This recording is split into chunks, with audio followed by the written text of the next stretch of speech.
Alright, how's it going, everyone? Hey everybody, Mr. Melvin, Mr. Grimm, Mr. Bone Man, Mr. Hope.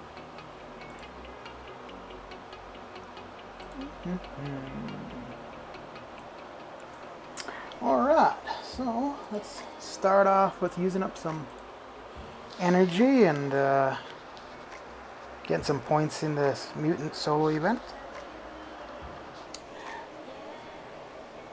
Oh, how does that make you feel, Melvin? If anybody notices a problem with the stream, or if you see two streams, let me know. I tried to do one of the where you schedule it to start or whatever, and so there might be two showing as running at the same time. The other one ended, so shouldn't be an issue for long if it does pose a problem. Mr. Grimm, how goes it? I hope not. I ended up moving some things around a little bit yesterday. The computer was underneath the desk. Now I've moved it up to the same level as the monitors, so should get a little bit better airflow possibly. So we shall see. Oh dear, what are you trying to do, Melvin?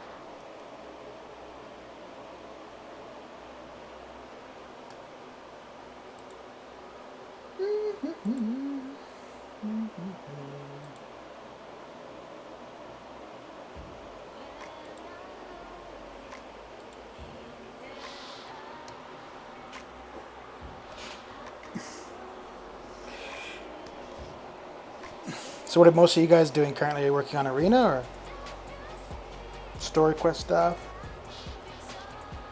It's oh so exciting that the new war season has started. No sarcasm at all in that.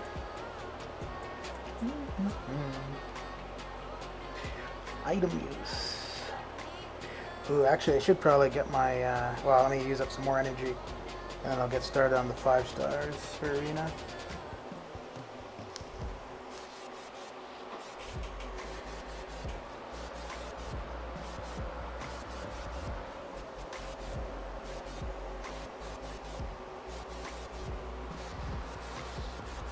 Are you sure you bought noodles, Grim?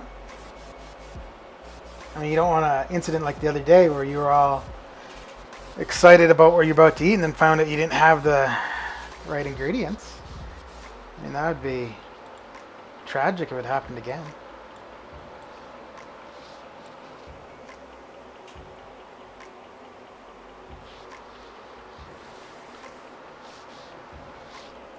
Yeah, I don't know how high the Thor one is going to go, actually. I mean, he's still a decent... It's kind of interesting, because Doctor Strange and Thor, like, they're champions that used to be the go-tos, and then they were nerfed.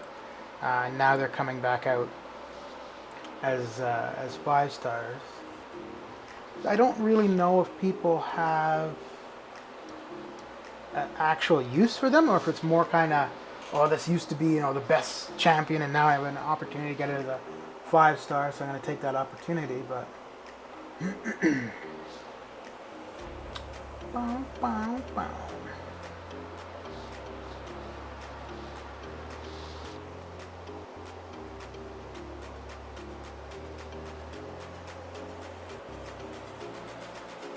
You think he'll go that high, Hope? But all he does is hit hard, and there's tons of champions that hit hard.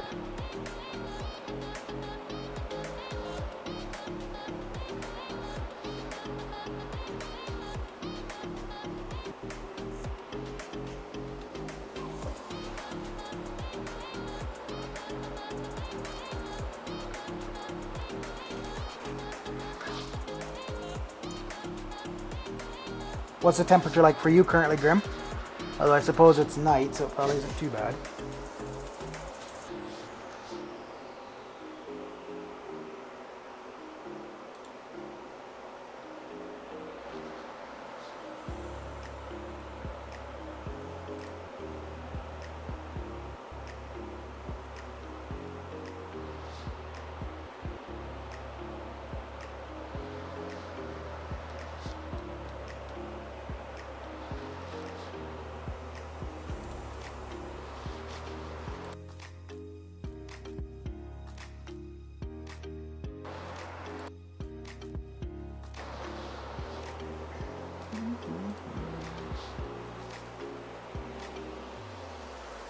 Yeah, it's supposed to start cooling off here tomorrow, I think. It's not supposed to be too bad today. High 20s, so. Beginning of the week was low 30s, so it's an improvement.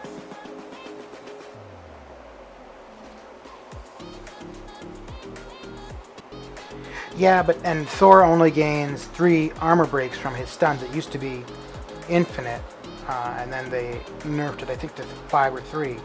So after that, you don't get any more benefit from parrying.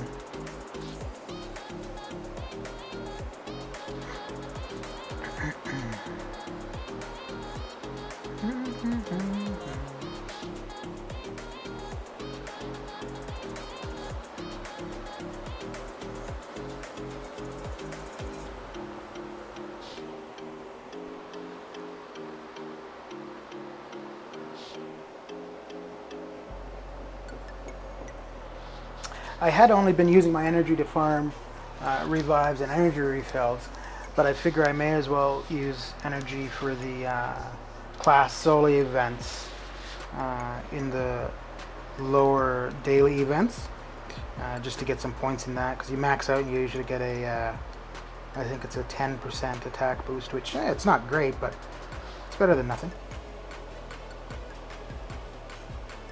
No, you're not behind. You are where you need to be for where your account is. You might be behind others, but that's irrelevant.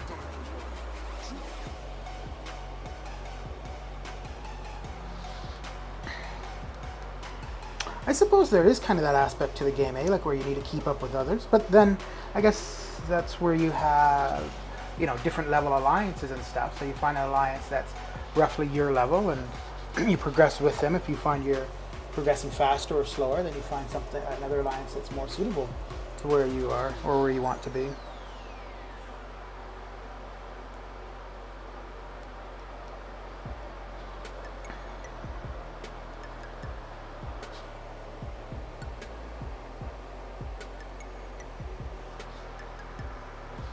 So when I first started the game, I kind of just, I still only play it really to waste time. I have no life, so this is what I do with my spare time, just watching TV or, no longer going to movies or restaurants, but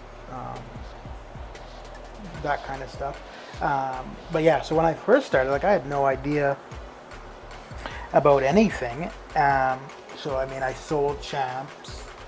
I think the first or second alliance I was in, I didn't even realize what AQ was, so I would join it, and I figured it was just like a regular map, so things would be linked, and I'd still take the fights. I'm like, oh well, I guess it's just a harder fight.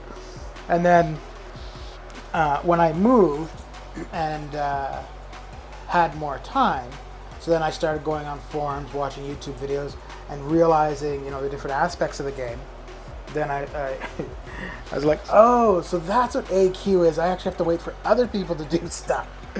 And then just spending more time on my own, like, figuring some things out for myself. Like, for example, doing this class solo event. Like, it's not you don't get much from it, but it's a good way to use up your energy. Whereas, like, and also doing the monthly events. Now I only do it when the event quest solo event is running, or when the completion alliance event is running, rather than. And I mean, I realize a lot of people, as soon as the monthly event quest drops, they right away go and run to get it done, which I get. I mean, like, some of the stuff you want to get as soon as you can, the 6-star shards, 5-star shards, so on and so forth. But I try to time it when I do it so that I get more of a benefit. So I get more than just what I get from the event, where I get benefits from the solo events as well. But again, I have the time where I can delay stuff. I totally get somebody who's busy. They want to get the stuff out of the way as soon as they can.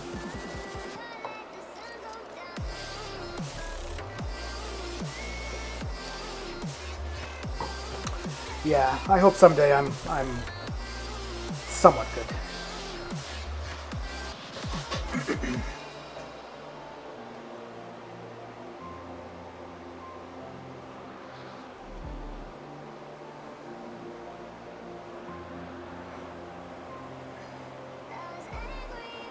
I get it for the YouTubers for sure. When something new drops, they want to get in there because obviously they're gonna get the. Oh wait, I guess I'm a YouTuber now too. But the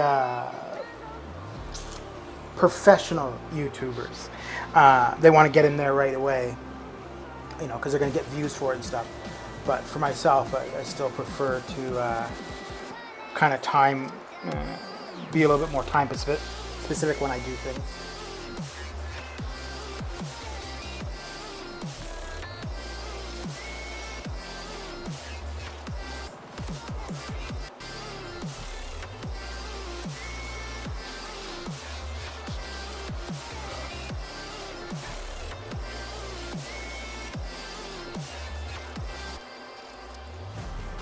Yeah, I think Arena is kind of like the great equalizer in a sense.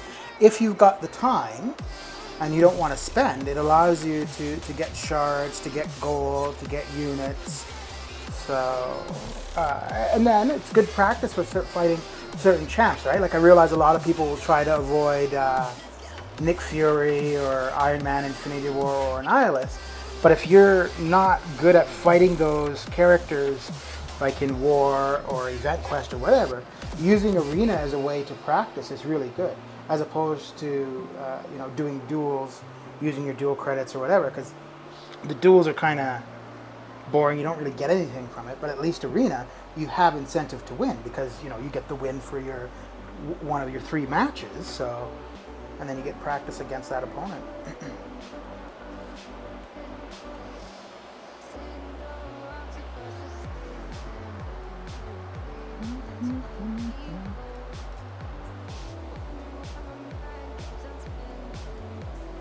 Hope, where are you? Are you in the US or are you somewhere else?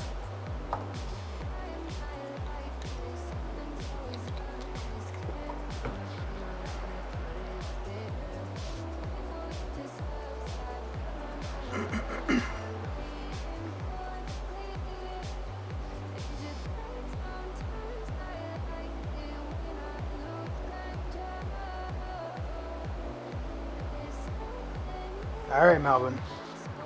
Yeah, I'll be here for a while unless my computer decides differently. But it's cooling off, so it shouldn't, hopefully wouldn't overheat today.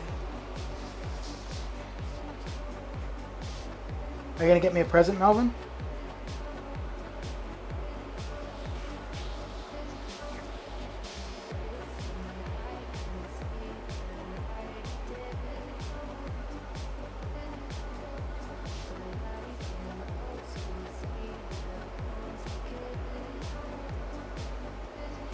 I think part of the overheating for the streaming too is I'm plugged directly into my computer, so the computer's doing all the processing between the phone and the stream, whereas if I was using something like an Elgato, that would alleviate some of the processing from the computer, but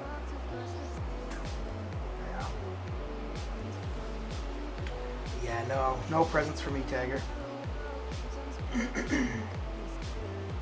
The best present is your presence in the stream. Yep, I said it.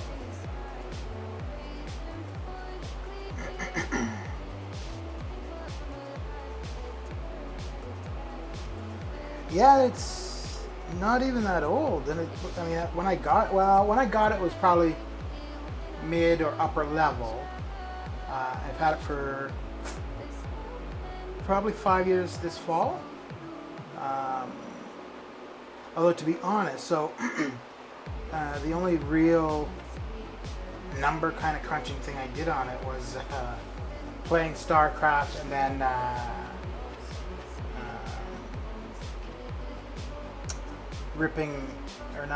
converting movie files from AVI to MPEG. That was probably the most processing the computer did. And then now with the streaming, with the phone connected, I guess that's really about it. And then it's just some of the overlays or whatever. So.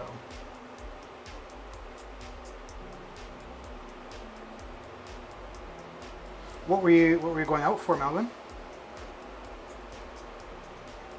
Yeah, it was cheesy, but whatever. It's what popped into my mind.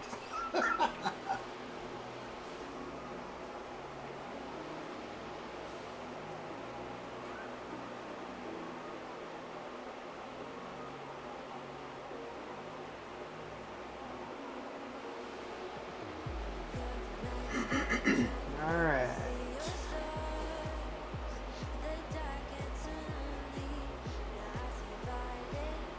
Yeah, I think my last computer.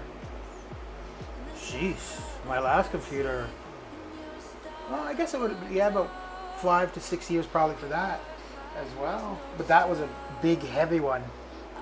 And then when I got this one, it's much smaller, much more compact. Oh well, shit. The older one, it didn't even have a USB 3. I had to get a card for USB 3 and plug it into the motherboard to be able to utilize USB 3 devices.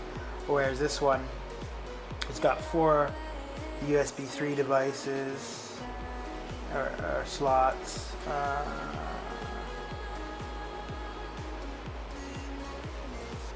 What has it got? It's got 6 lightning connectors. I think that's what they're called. Yeah, but this one's pretty outdated now because I mean you have, what is it, USB-C or USB whatever the next version of USB is, whereas this doesn't have that capability yet.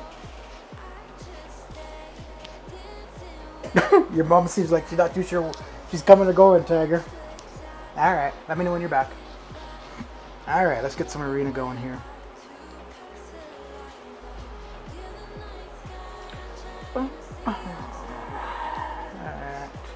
I'm going to refill my beverage and I'll be right back. You always feel so far when your stars have burnt out and your heart makes no sound.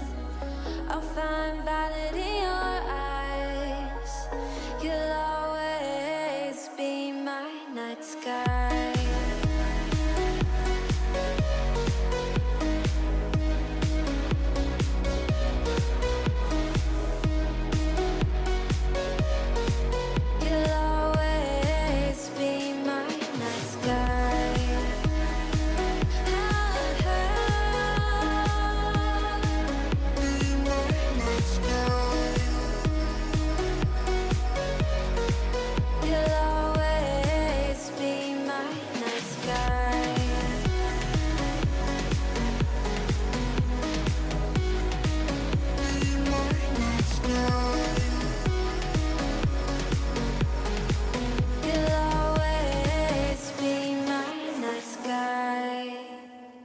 get lost inside my thoughts, and when I start to think, oh, the hold close, it starts to end up on the brink. I tried so hard, but all these scars, they cut so deep, I bleed. I fell so fast from heaven, it's like someone clipped my wings. Now I'm falling, and I can't see the ground. Can we stop this gravity? It keeps bringing me down. I can't breathe, and I don't wanna die. Can we stop this gravity? 'Cause I wanna say goodbye.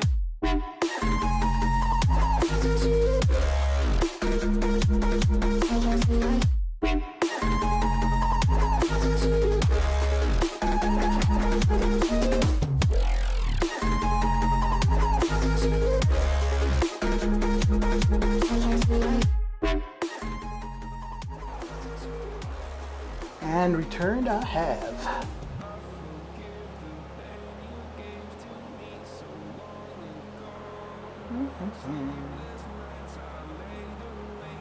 Do you think there'll be that big of a difference between USB 3 and USB-C as there was between USB 2 and 3? Because there was quite a jump in performance between 2 and 3. Although I guess there was 2.1 or 2.2, but...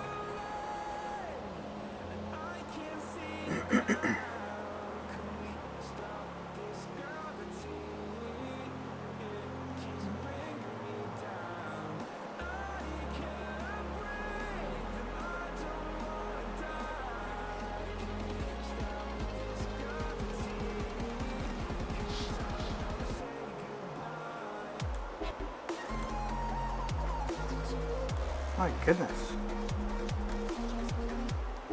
This guy really is like a spider. When you try to go get rid of one in your house, they sure as hell evade you.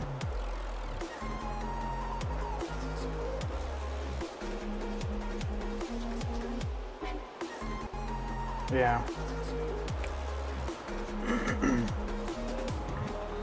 I guess too, when 5G becomes kind of the standard, you're going to probably need new hardware for that too. Actually, it's quite interesting. None of the current iPhones have 5G capabilities, which I find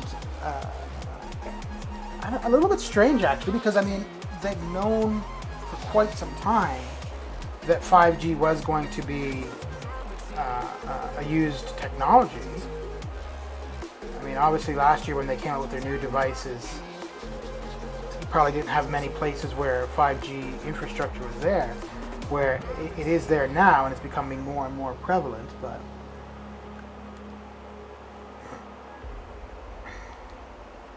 yeah, I remember when I got my first USB 3 external hard drive and connected it to a native USB 3 port. The transfer rate, oh my lord, that stuff was moving so fast.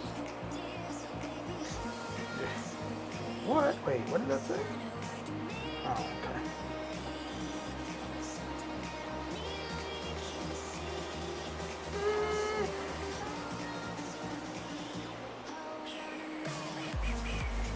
Actually, I should probably just use my 4 stars for this.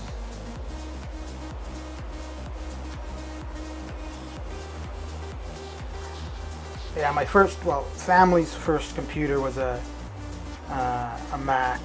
And since then, the PCs I've bought, or the Windows computers, have been laptops, but any desktop I've ever bought has been a Mac.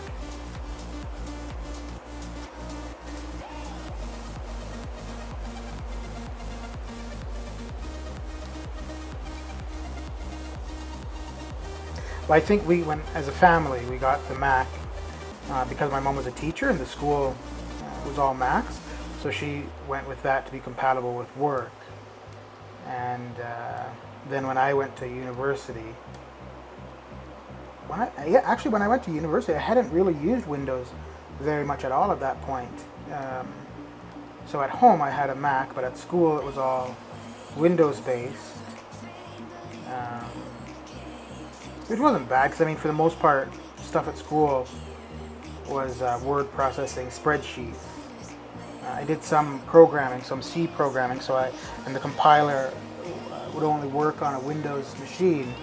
So then I had to figure out emulation on the Mac. So I guess back then it forced me to learn things, which wasn't too bad.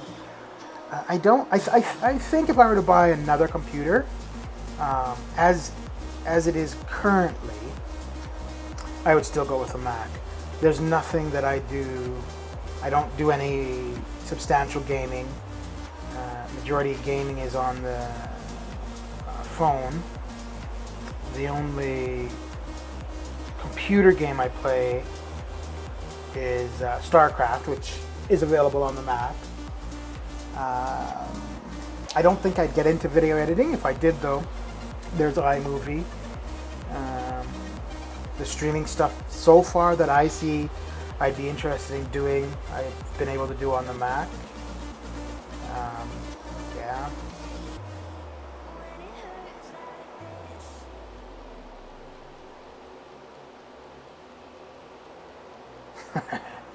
It's a pretty expensive footrest.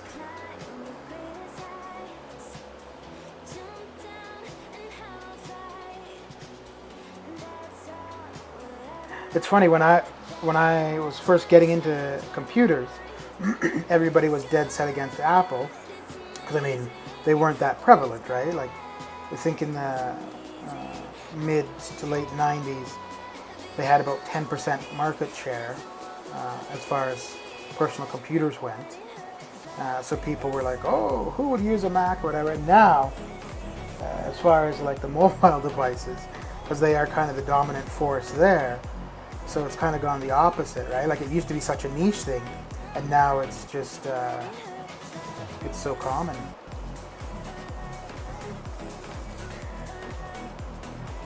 So when I got the iPhone 8, I've had it for probably close to 2 years, and then realized, actually with the iPhone 8, it's not too bad. Wait. No, that's right. Yeah, so the iPhone 8, you don't have a headphone port, so you have to use your charging port for the wired headphones. And when I realized that, I'm like, well, why don't they just include the wireless ones that they have? Man, that pissed me off. And at the time, I'm like, nope, the next one I get, I'm going to get an Android. This is just nonsense. But I mean, since then, I'm like, I have Bluetooth devices and stuff, so I can use those. But I just thought it was a little bit silly that out of the box, they don't give you that basic capability.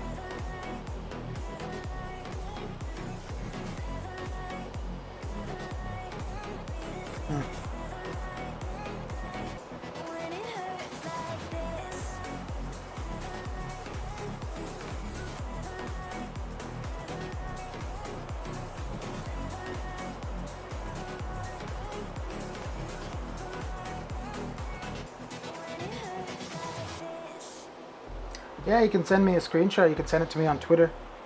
I'll give you my Twitter handle in a second. I wonder if I should make... Nah, probably not. I was going to say if I should make another account for my gaming stuff or whatever, but I don't see having that many followers, so I don't think it's going to matter if it's my regular Twitter. Not that I have much on there anyways.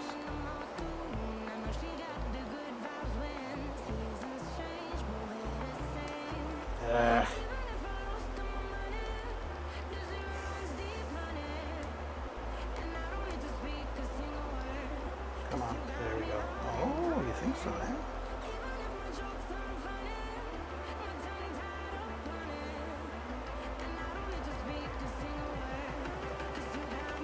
No, I'll be able to withstand an L3, so no, you don't even need to do that.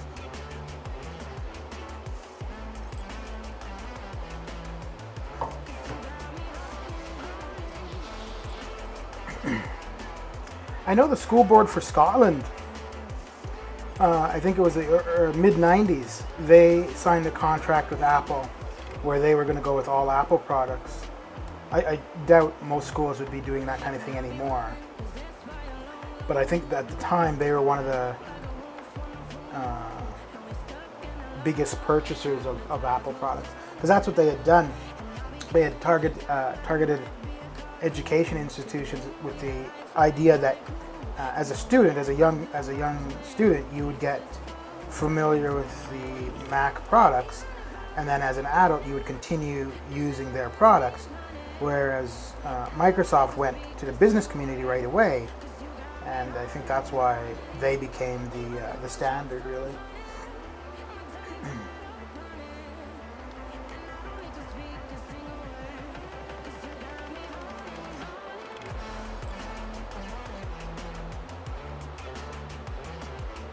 You know, I don't think I've ever actually even touched an Android phone.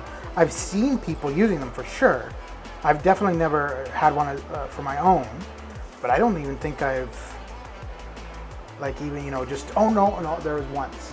And it's funny, I found it, and probably because I was already used to the iPhone, but I found it quite intimidating, actually, like, just to try to figure out how to do this, how to do that. I was like, ugh.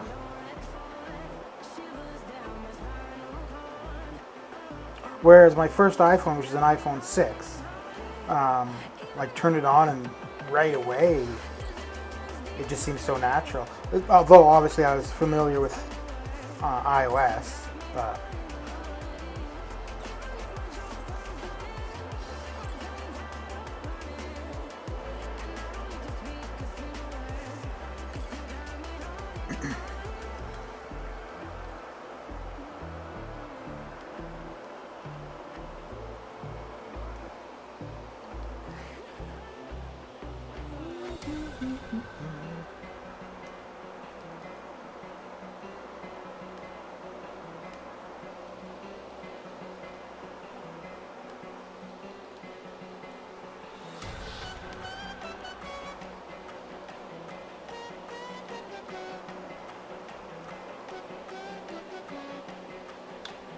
no, give me a second.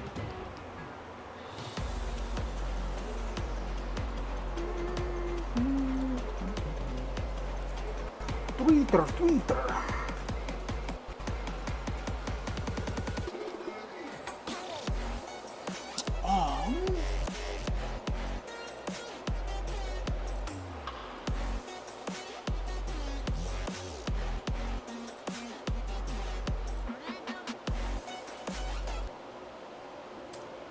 There, that's the handle for Twitter, Safely take a trip somewhere outside or the account name.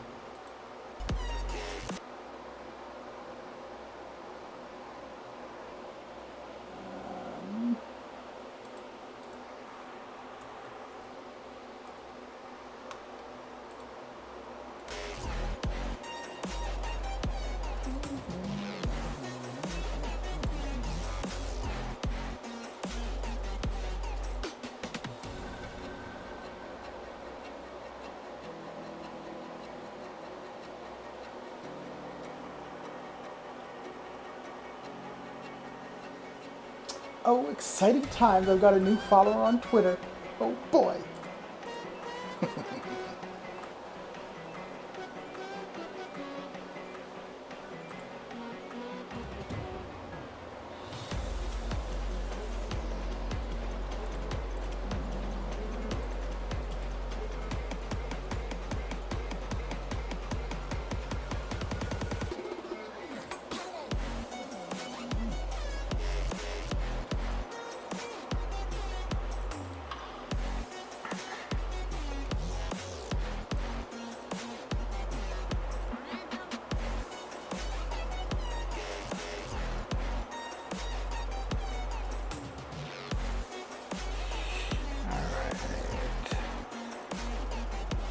So I get another 100,000 points to get with my low 5 stars, and then I switch to my max rank. Oh, I've already been using the max rank. Damn it!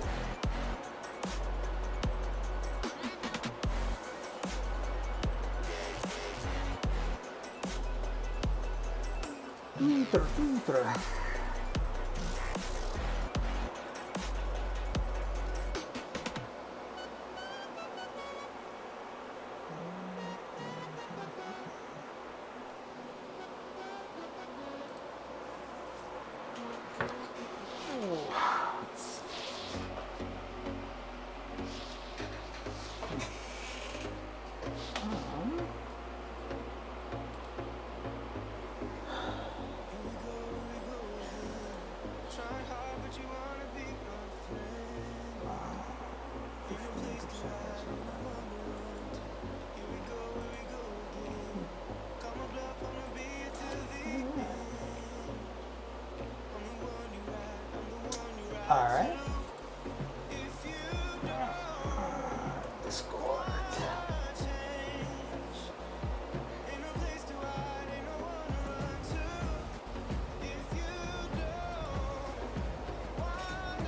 Windows 10.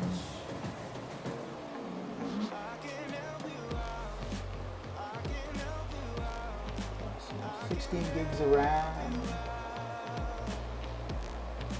3.5 gig processor. Not bad, not bad.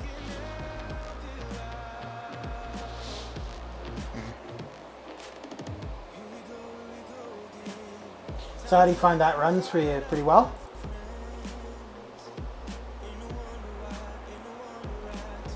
Gets the job done. What's Battlefield?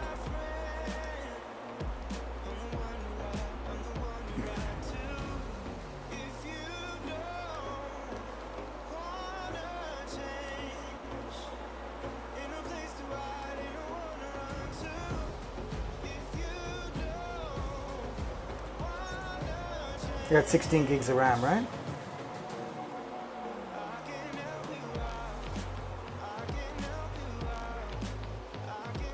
Oh, okay. So the same style, like both first-person shooters, I'm guessing.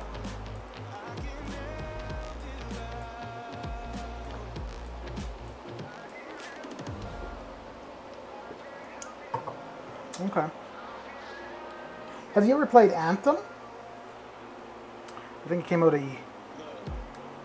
two years ago about.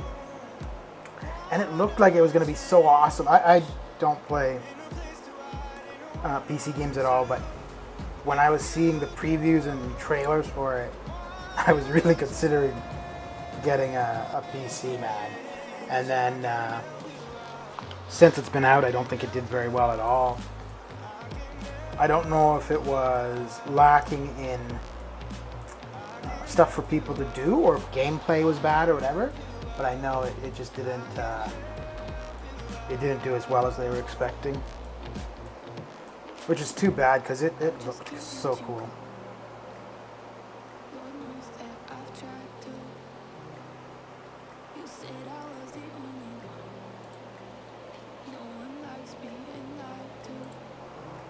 I also considered, well, not really, because I was able to play it on the Mac, but one of the Mech Warrior games, like way back when, I was really into those, and I don't remember if I had to use it through an emulator or I got to play it natively in the Mac, and then I kind of lost interest. But if they came out with a new version that was PC only, that would make me consider, well, I don't know, probably for a little bit, but realistically, I don't know if I would buy a new computer just for one game. Although I did buy a PlayStation, the original PlayStation back in the day for Metal Gear Solid. I was at a friend's house. He had a PlayStation, and I think we started playing Crash Bandicoot, and then he put in Metal Gear Solid. I don't know what it was, but I was just so taken by that game. I ended up falling asleep at his place. Woke up at like 8 in the morning. I'm like, what the hell, where am I? And then realized, oh God, slept at his house just to play a video game.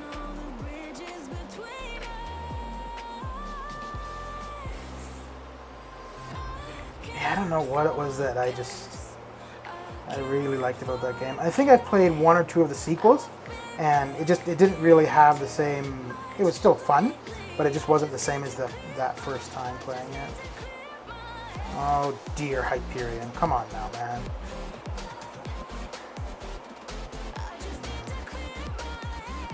He's gonna be mad that I threw rocks at him.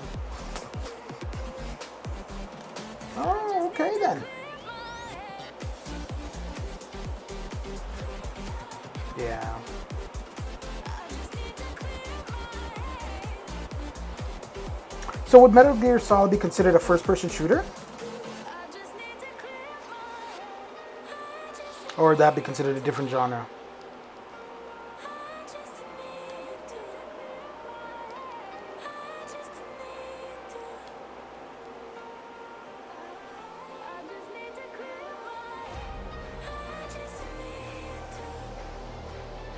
How are you doing, CJ?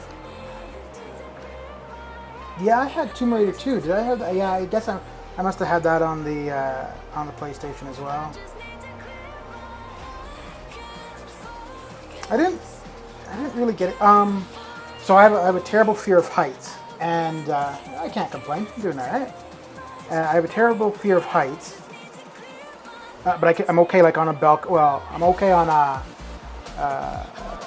like a 4-story balcony or something like that. But if it's like a high rise, no. Like my brother in Edmonton, he's in a high rise. He's on like the 20th or 21st floor. I'll go out on his balcony, but I find I'm kind of disoriented if I look down. But anyway, so even playing video games, if there's parts where you have to jump or you have to climb, whereas there's the possibility of falling, I always tense up. And that was one thing I was finding with the Tomb Raider game. Like there would be portions where you had to jump between different platforms and stuff. And yeah, man, I would just dread getting to those parts of the game.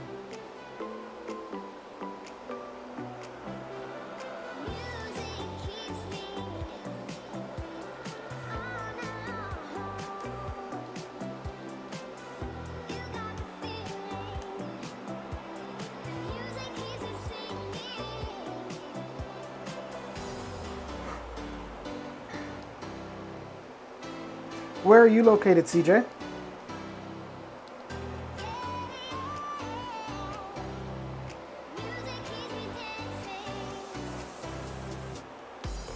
Hey Grim, are we friends on Discord, or we're just in the same Discord server?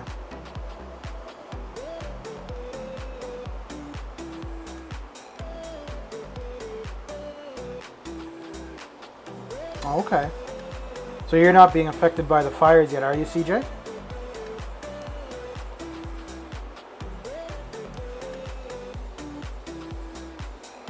Okay.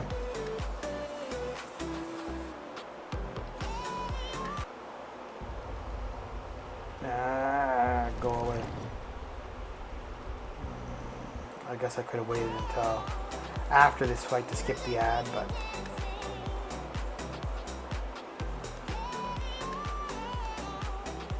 Actually, after this fight, I'm going to change the playlist.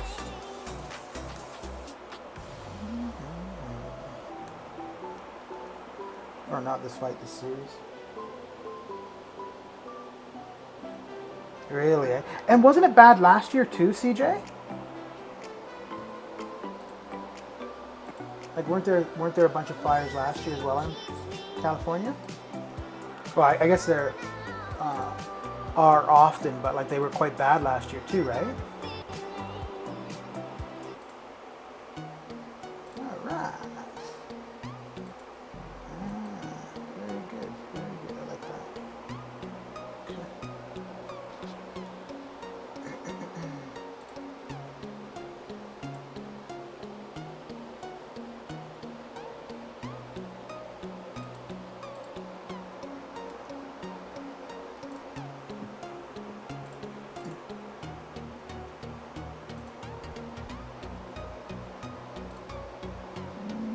I just accepted your friend request on Discord, Grim. Monsieur Grim.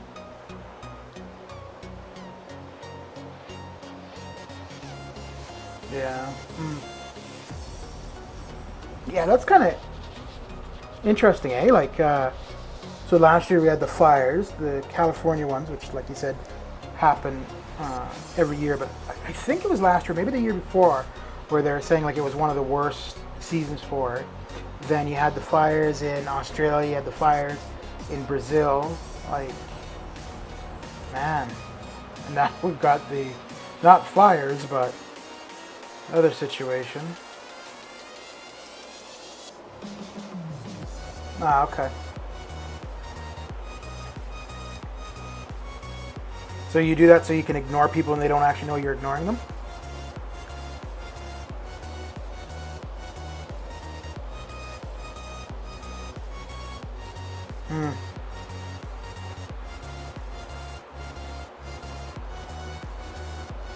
But I guess too, as places get hotter and drier, the fires are probably going to be worse, right? And it's going to be harder to put them out and stuff.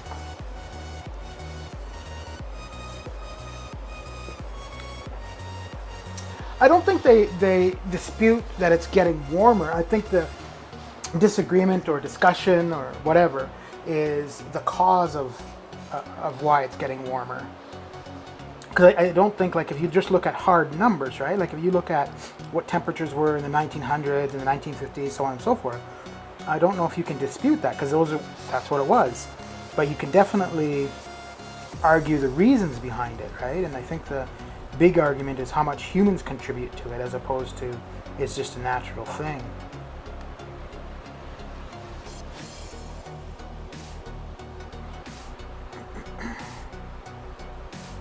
It's interesting too, because like one of the things that they've said, you know, is like, oh, it's going to take a long time for things to recover, and we've got to make changes now, and so on and so forth. Which, okay, that's probably true.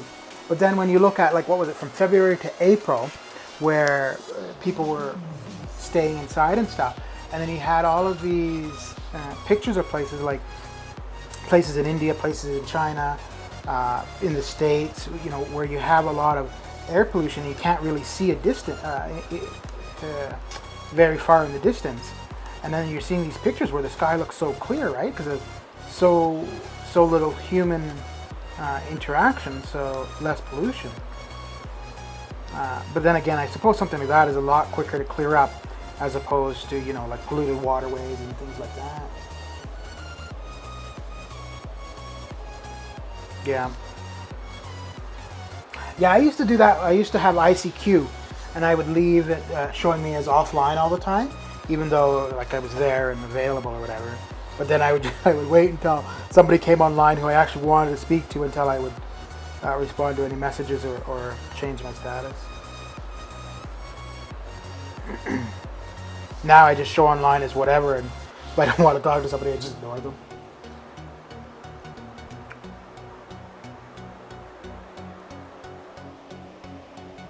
One thing I find interesting is, so the developed or Western world got to where we are through a process, right? Like we would have gone through, you know, burning dung at one point for energy, coal, oil, you know, as we've advanced, right? And the developing world is doing or has done the same. And now we criticize those who use coal for energy, and obviously the war on fossil fuels, on oil and stuff like that. But I don't know if it's really fair for the Western world to criticize developing countries for using older technologies. I mean, I guess the argument is that, okay, well, yeah, the newer technologies are now available, whereas the Western world didn't have that ability when we were developing. So yes, the newer technologies are available for sure, but the older countries, or not the older, the developing countries developed the infrastructure for the older technologies because that's what was available.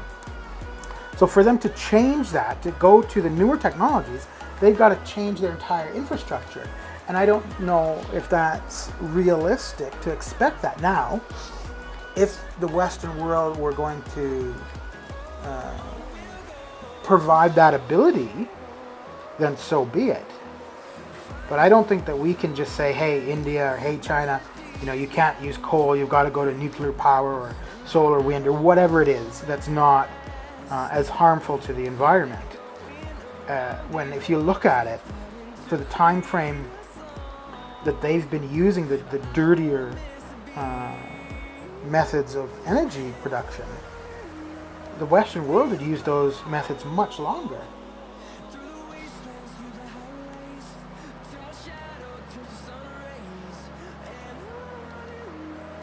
So a little MCOC Arena and nonsense talking, eh?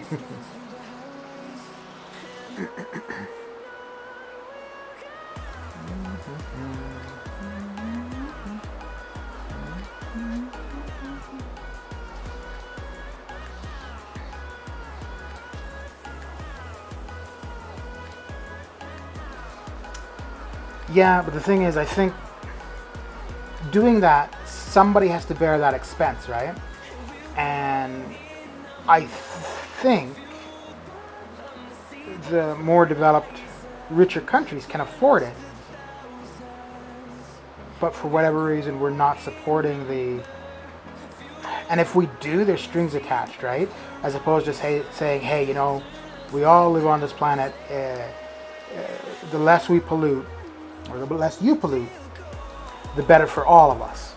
So we'll do what we can to contribute. But instead, what we do is like, oh, okay, yeah, we'll support you in this, but we want, you know, some kind of benefit from it, as opposed to looking at the benefit is to everyone. So.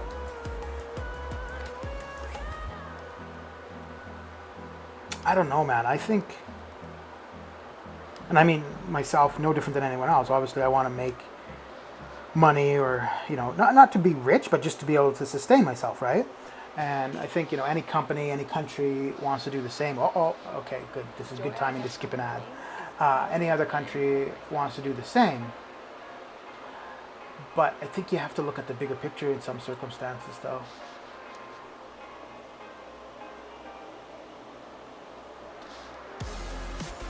The thing with... I think in some circumstances, so like Canada, US, Britain, Australia, whatever, I think the people in politics, in positions of power, they know, just as common sense as human beings, know what needs to be done, but in some circumstances it's not the popular approach or popular opinion, and they realize by pursuing those avenues, they're not going to get reelected. And because of that, they go for the quick fixes and things, which aren't really what's going to solve problems. I don't know. I don't know much of politics in Australia and New Zealand, but there's just something about Jacinda Ardern, the Prime Minister of New Zealand. I really admire her. She's made some unpopular decisions.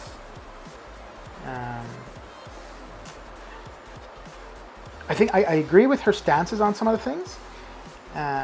So that's probably why I like what she's done.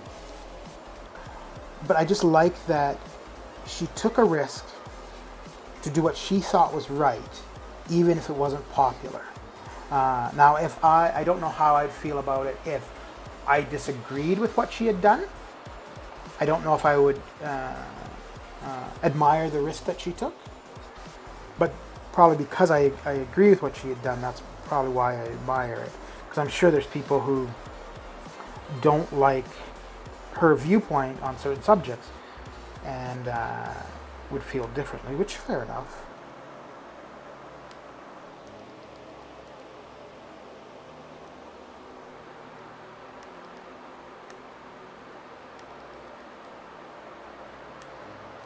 Yeah, probably. But I think there's people who get into it or run initially for office with the intent to do good or to do what they feel is best for those who they represent. But when they get into those positions, they probably realize, hey, you know, there's very little I can actually do, so let me do what I can to benefit myself. And I think that's unfortunate, but... There was and I don't remember what level of government, but there was somebody in Canada years ago who was running for office, and they basically said, you know, I'm going to be there for whatever period of time, and if people are unhappy with what I've done, I will leave. And I think they were there for 4 years, and you know, people were calling for their resignation, and another election came up, and they said, well, I won't run because people aren't happy with what I've done. So, and I admire that.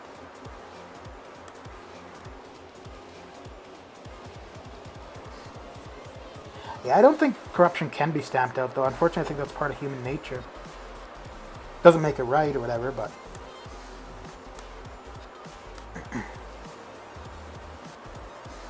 So one thing I actually kind of like in the U.S., where you can only be president for 2 consecutive terms. I don't know why they don't do that with, like, Senate or Congress as well, though. So I think that's one of the big problems there.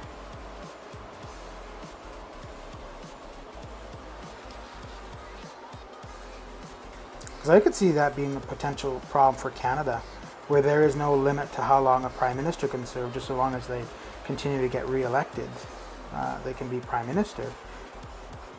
And I think maybe, I don't know if it's that we haven't had anyone who's taken or been successful in taking advantage of that, or what it is, but it doesn't seem as though it's been. I know some people would disagree because they don't like the current prime minister.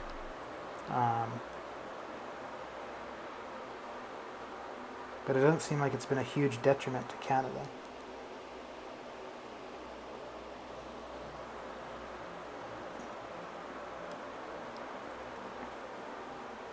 Yeah, I think, the rich will always get richer because they're the ones who manipulate the system to their benefit.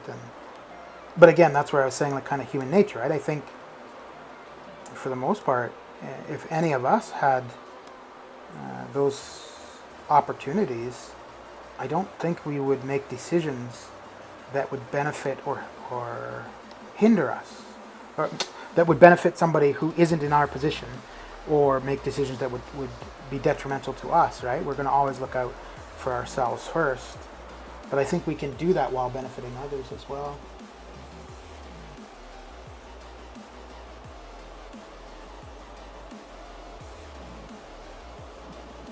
Yeah, I think that's a big appeal of Trump, actually. I think a lot of people see him as somebody who speaks the truth.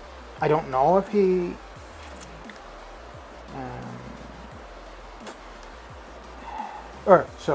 somebody who is honest about what he's going to do. I think there's probably a lot of cases where he's not speaking the truth about things. But, like, for example, his stance on the wall, what he said about Mexicans initially or whatever, it wasn't something he just said. I think he said it and he followed through with it.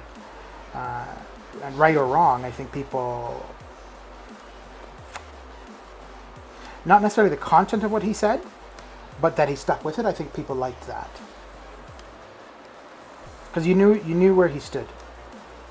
There wasn't this guessing game. Oh, he said this, but what is he actually going to do? Well, he said it. That's what he's going to do.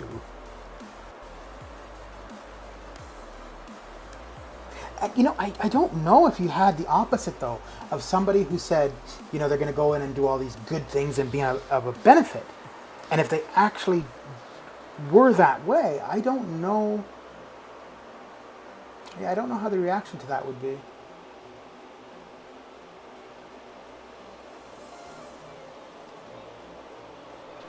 Yeah.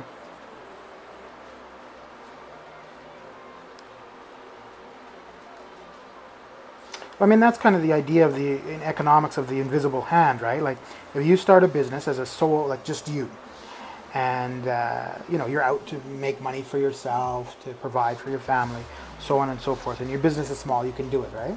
But as your business gets larger, you need assistance, so you have to hire people. Well, you're not hiring people to benefit those people you've hired. You're hiring them to benefit yourself so that you can produce or do more of your business, right? So you are making the decisions, doing the things to benefit yourself, but as a consequence of that, you benefit others.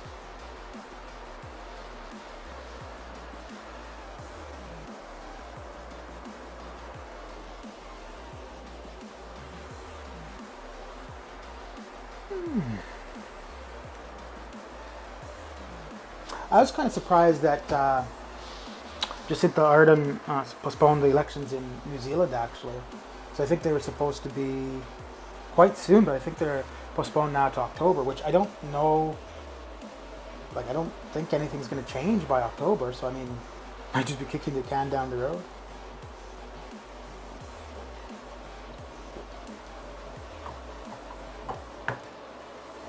Yeah. Yeah, no, you definitely can't please everyone, that's for sure.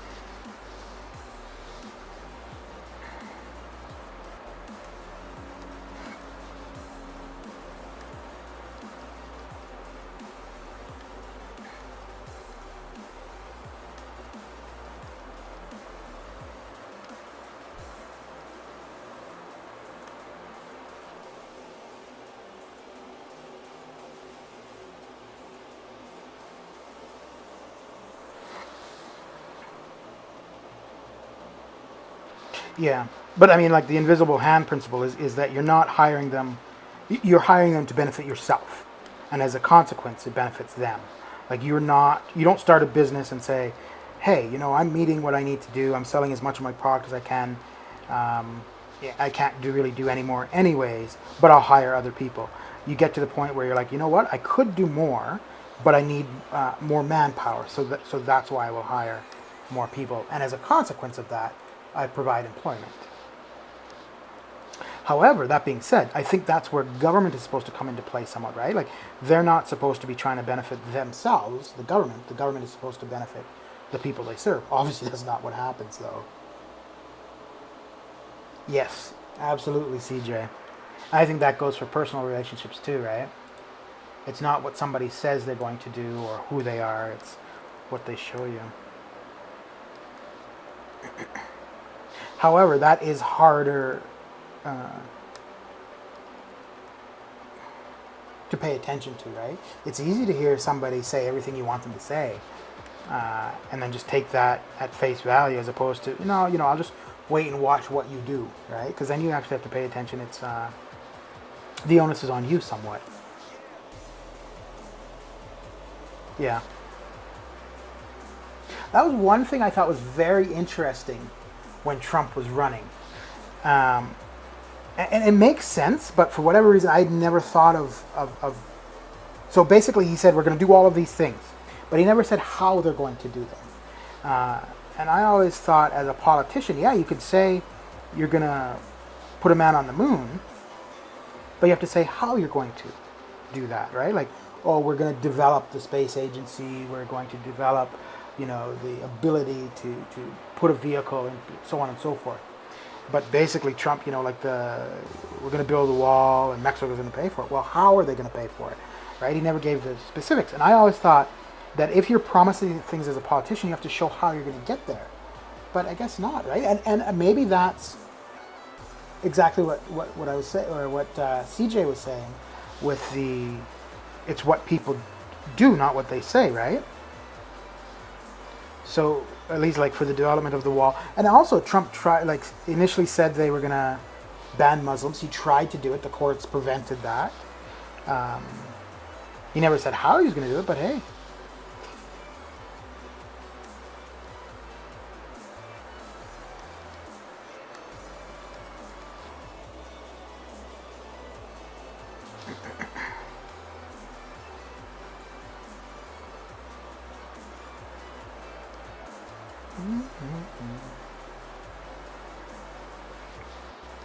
I think we're going to have another election in Canada this fall, probably.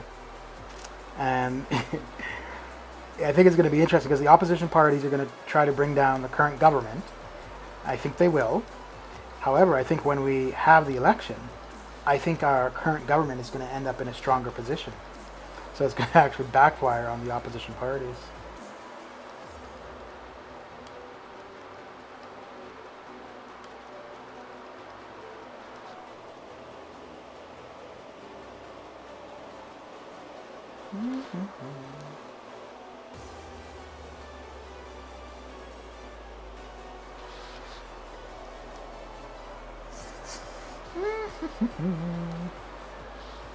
Does AQ start up tomorrow or Saturday?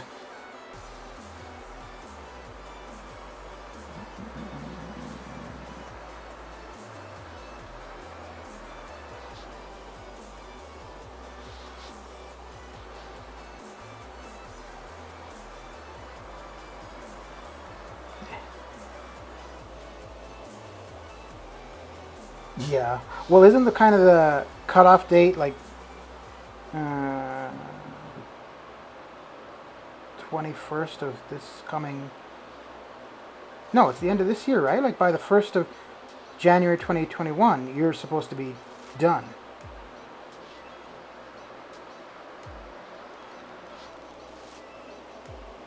That was a long ass process, though. My lord. Like they had the referendum in the summer of 2016, and it was finally 2020 when like they signed off on it. Do you think that's going to have consequences for Scotland? Because Scotland had wanted to stay in the EU, and then they had just had their referendum on staying in the UK prior. Do you think this will you'll see another referendum for Scotland staying in the UK soon?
All right, I'll be right back. I'm going to replenish my beverage and I'm going to evacuate the last beverage.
My name is Daisy. I work in Huawei wireless product line. I'm the head of the wireless marketing operations, and everybody in Huawei call me 5G lady because I'm famous. I do a lot of things related to 5G. I'm the first one in product line work on 5G. That's the reason. That time nobody know about 5G. There's no standard. There's no product. There's no solution. I'm the frontier of a 5G in Huawei. Oh dear, you guys got stuck with an ad. How sad. I'm a poet and I don't even know it. Oh dear. Malvina, you are back. Back in action.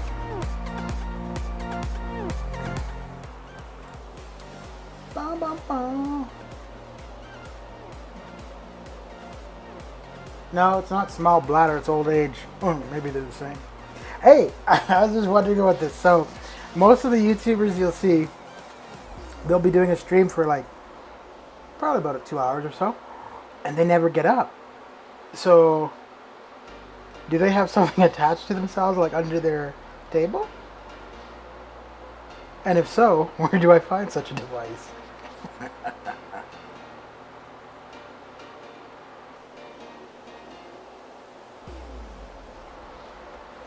Did you go out with your mom, Melvin?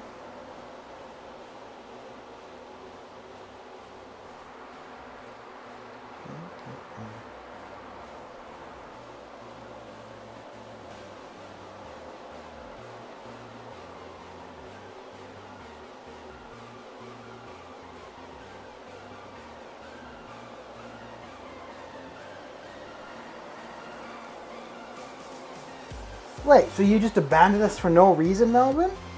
What? Grim was asking about you many times. You should scroll up. Grim was like, where's Melvin? I miss Melvin. This isn't the same with Melvin. Melvin!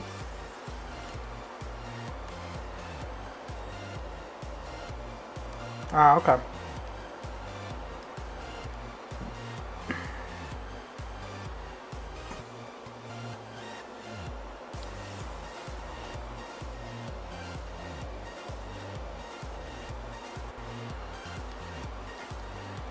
Grim, Melvin is looking for an incursions partner.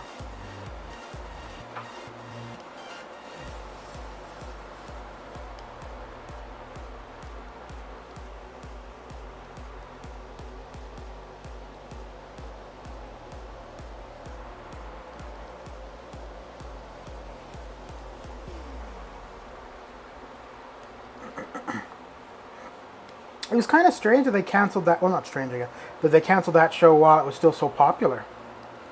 But I guess if the main guy was tired of it, then what you gonna do? Ooh, look at that freezing, eh? Interesting. Oh, you guys gonna check out Ilac's stream tomorrow where he does his last Abyss path? Should be pretty good.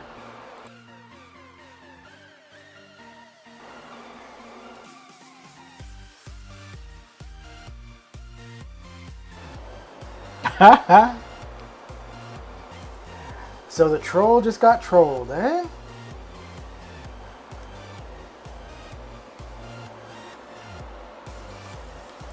Oh, I know you weren't gonna do incursions with him. I was just messing with him. At your expense, apparently.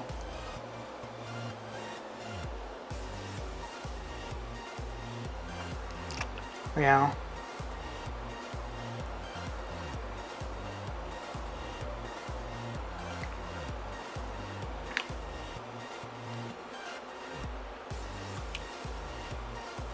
Yeah, I'm not sure when I'll do my last path. I ended up using a lot more units on my most recent path than I was intending, so I want to get back over 20k units before doing it.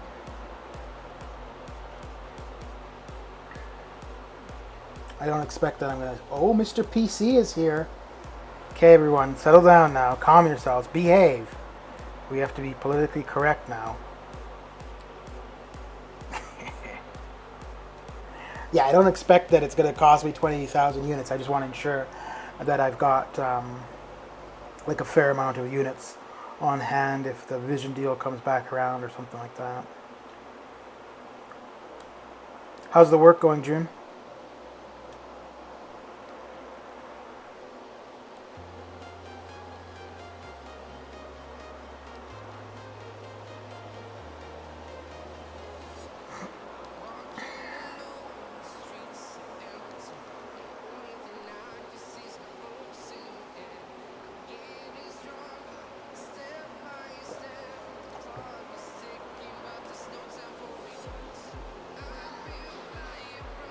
When do you figure you're doing your next stream, June?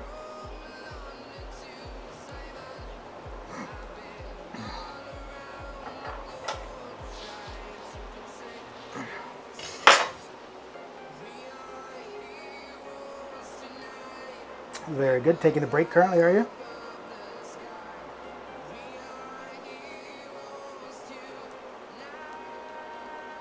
Oh, don't get Melvin's hopes up.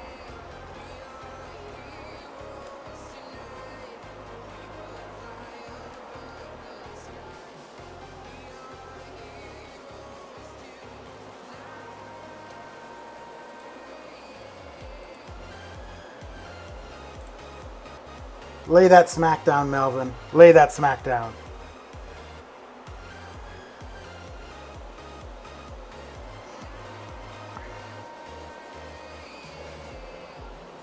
Show no mercy, Melvin.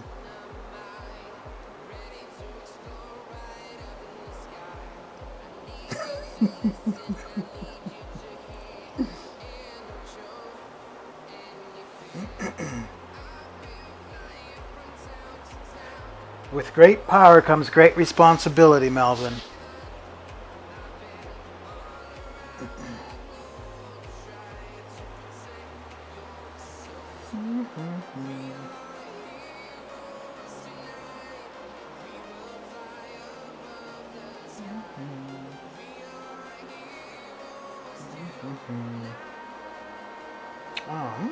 Yeah. I'm gonna have to watch out and make sure you're never moderator somewhere, that I'm just a regular viewer, Melvin. Gonna take your frustration out of me too.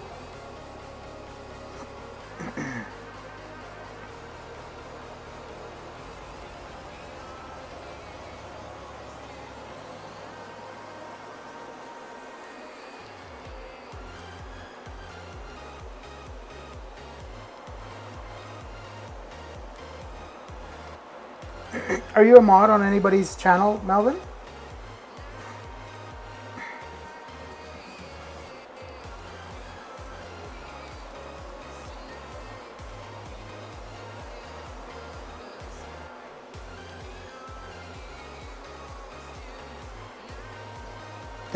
You know, I gotta be honest, I was actually just about to see if June wanted to be a moderator. I mean, it's not that there's a ton of people here, or that there'll ever be many people, but just because I know he's a mod on a couple other channels.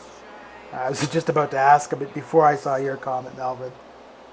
So I won't do it today, because I'm pretty sure there'll be repercussions for your actions. So, but probably later on, if he doesn't mind being a mod.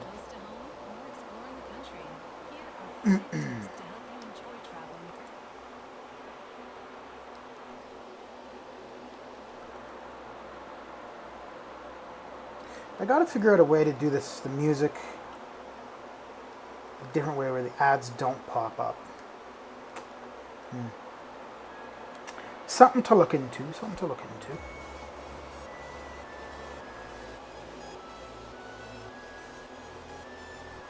You're on a lot of streams though, aren't you, Melvin?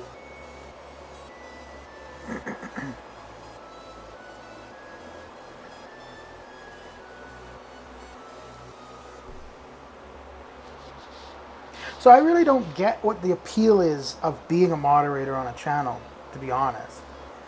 I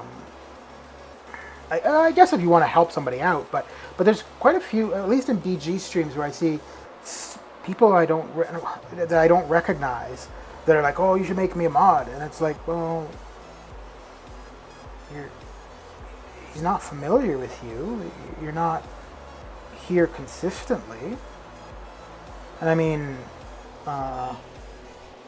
I'm there sporadically. Even if I'm doing Arena, I want something in the background, I'll go to his stream because it's reliable. You know he's there, and you know he's there for a couple hours, and there's chit chat. So, but yeah, there's definitely times I'm seeing people who I've probably never seen before, and they're like, "Oh, you should mod me."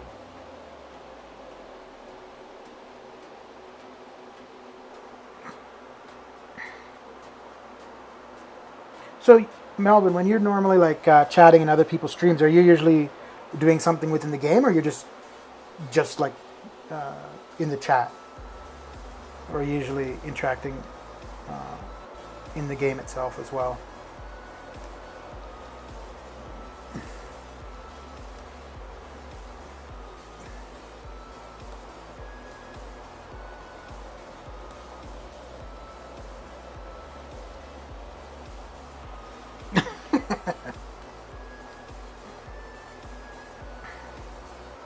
Well, isn't that most guys' dreams?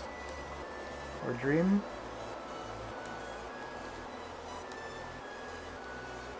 Not on streams, though.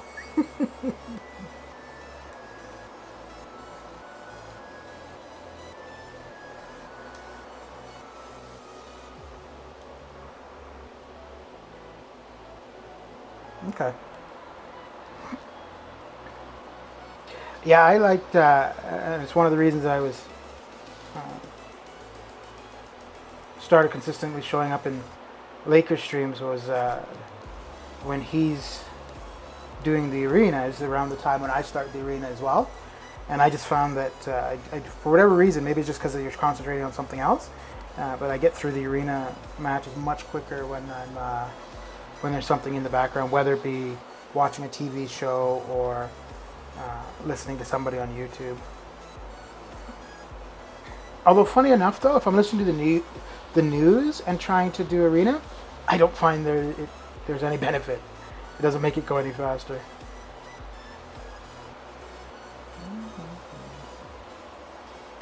Well, getting down to my 4 stars, so we'll run that one.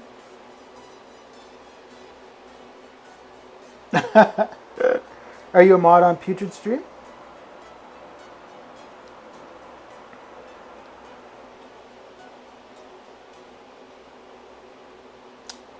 Oh, for War Grim? I thought that was supposed to be sorted out from season 19 because people were complaining about the matchmaking then, and their response was basically, okay, so yeah, we reset things, blah blah. Give it a season. Season 20 will be more reliable. But I sometimes don't think that they. I don't think it's intentional, but sometimes I kind of wonder if they know how their product works. Like, I think the basics of how the AI, the champions interact, I think they obviously have an understanding of that. They designed it. But sometimes I wonder about like the behind the scenes stuff. Definitely some of the forum moderators do not understand mechanics of the game or even the direction of the game, which is really unfortunate. Well, I guess it depends. If they're forum moderators just in the sense of making sure that discussions don't go off the rails or something, then I guess it doesn't matter. But I think for the most part, they're expected to also convey information. But often it doesn't seem as though they know what they're talking about.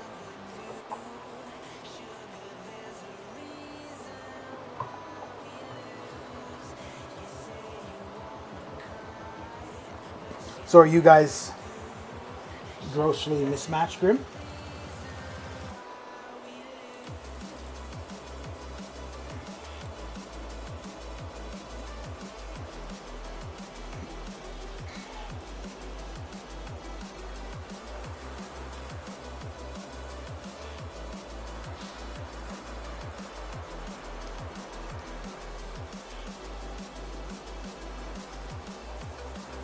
Oh, I think he left the chat, Melvin.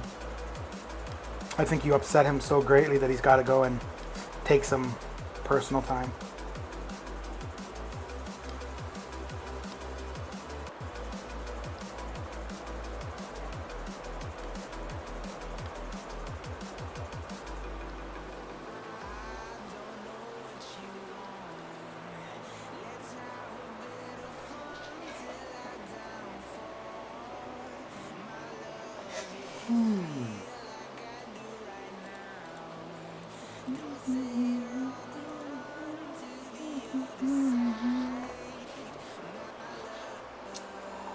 Final fight.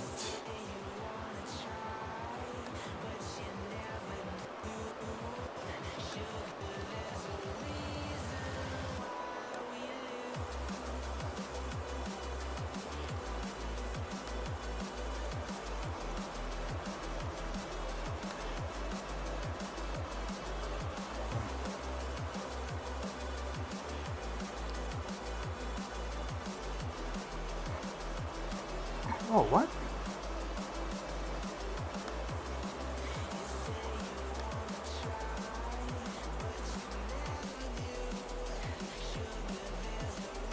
Oh wow, that sucks.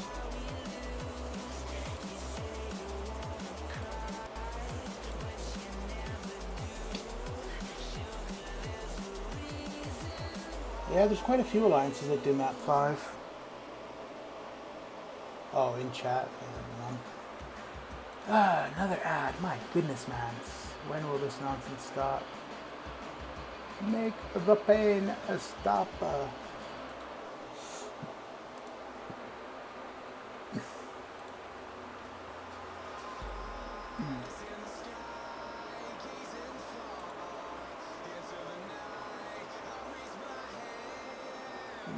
Okay. So that looks.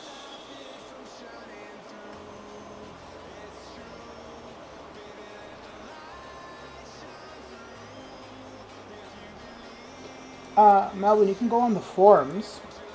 There's a section there specifically for people looking for alliances or alliances looking for new members. You could probably find something there that suits what you're looking for. What maps does your current alliance run?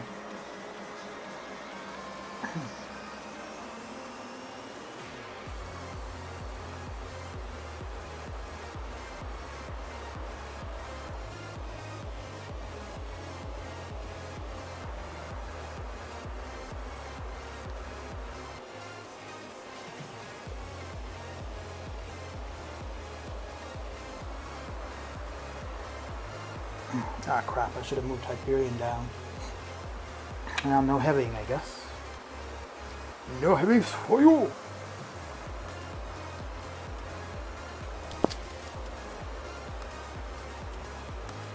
Alright, well, L2 will do you off. Hey, don't even need it.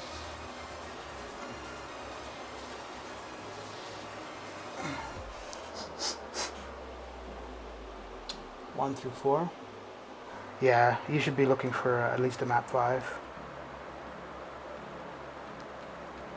Yeah, your best bet is probably to go to the forums, go into the Alliance recruitment section, and just make a post. Say what post your profile, say what you're looking for, give your time zone, and then see what you get back.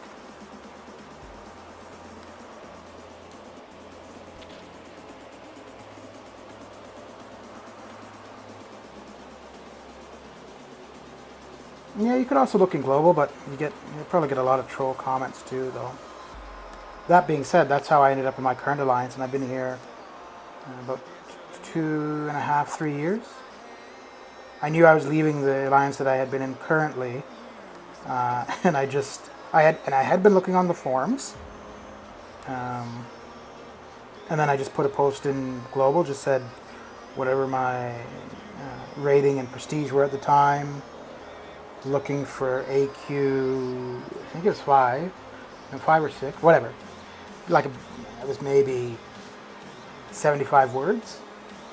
A few people messaged me, and then one person messaged me with like a pretty decent response, and then we chatted online for a bit. I looked at some of the other people that had responded to my forum posts and stuff, and I ended up going with the person that responded from global.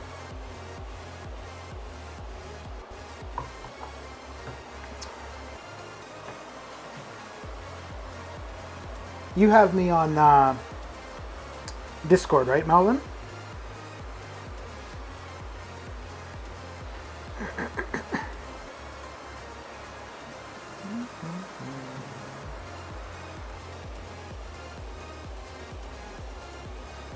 Okay. When you're ready to look for an alliance, whether you're going to do it as a forum post or in global or whatever, just send me what you're intending to post, and if I have any suggestions, I'll just let you know. But yeah, it's nothing too complicated, just a profile picture of your account, not of you. Your time zone, and probably your availability in game. Like if you're quite active, you'd want to state that. If you've got a curfew or something where your internet cuts off, whatever, you might want to make them aware of that before they respond to you or whatever.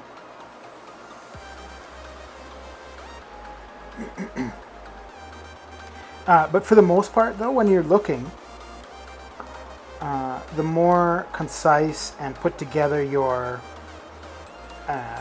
post is, or ad or whatever, the better response you'll get. If you simply just say, looking for Map 5 Alliance, yeah, you'll get people that are going to respond. But the thing is, they probably aren't places you want to go. Simply, reason for that is somebody who's looking for new members. Why the hell does she keep hitting me? Somebody who's looking for new members, they're looking for somebody that's going to put in a little bit of effort up front, right? That being just in their post on, what the hell? On looking for the alliance. So that shows at least a little bit of competency. So if somebody says, you know, looking for Map 5 Alliance, and somebody responds, it's probably not a, maybe this is unfair, but whatever. Probably not that well of a put together alliance that's responding to that. Yeah, that's fine. We could have a quick chat about it.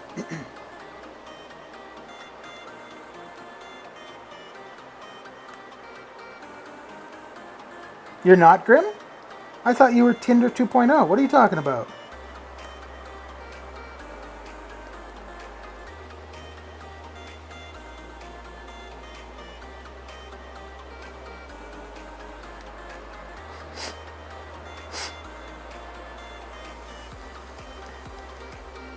I gotta tell you though, I was an officer in my current alliance for a while, and one of the things I hated the most was the recruitment part. Yeah, like having people leave kind of sucked because you're familiar with somebody, you get to, you know, chat with people, whatever. But as soon as somebody was like, you know, just giving you guys a heads up, I'm gonna be leaving, blah blah. It wasn't so much about losing that person that I didn't like. I just dreaded the whole process of having to find somebody new.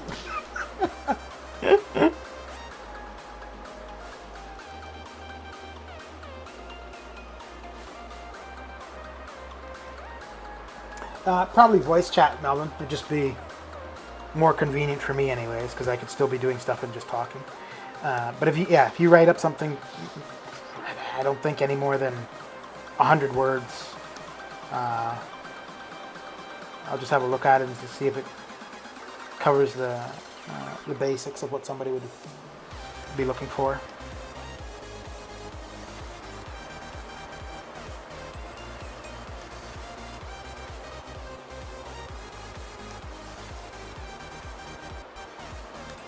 So I'd assume the people who are watching currently, this is kind of your normal time that you'd be online. Ilac is doing his last Path of Abyss tomorrow, so if you're around, you may want to check it out. I don't know if he's doing the opening at the end of it, but even so, it's still worthwhile going and checking out.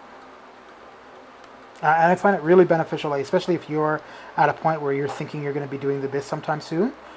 Watching somebody else do it can help you out quite a bit.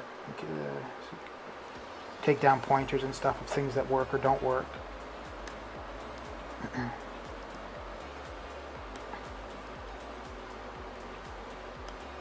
You know, it's kind of... damn it, why do these ads come up every time I got a rough fight? Ugh. Obviously, you want to watch somebody and have them do well. But for me, I find that I learn the most when people don't do well in a fight. Especially if they're able to figure out why they weren't doing well while they're doing it. Because then it makes me keep things in mind for when I do it myself. I'm like, I will not do what they just did. Yeah, and it's his birthday.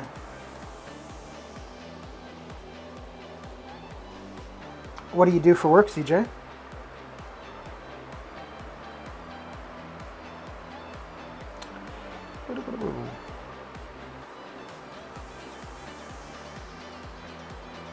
Oh yeah, these three have a pretty, I guess it's more Darkhawk and Venom, like have this not bad synergy.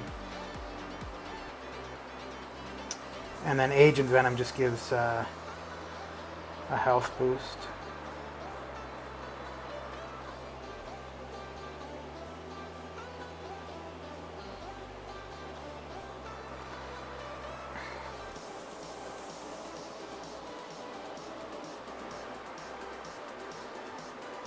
What do you do for work, Grim?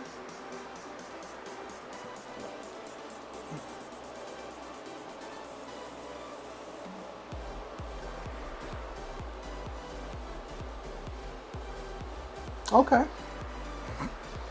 What is that? What is a directional driller?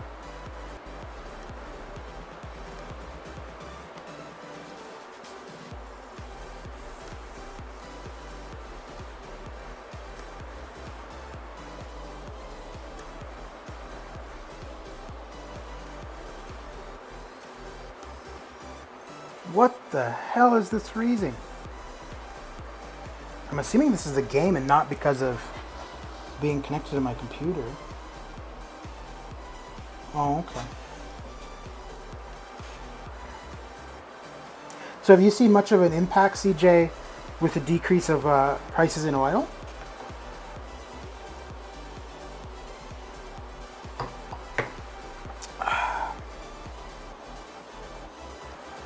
Okay.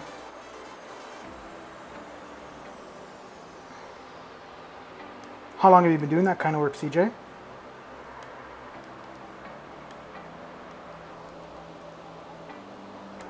Yeah, I know, eh, Melvin?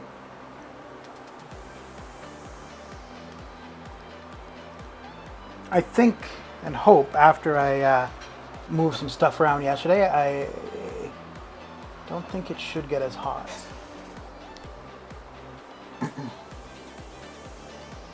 And also the temperature outside is cooling down a bit too, so inside is not as bad as it was. But yeah, summer is not a good time for me to play StarCraft. Usually I would play like 3-4 games in a row of StarCraft and the computer would freeze up. But in the winter it's fine.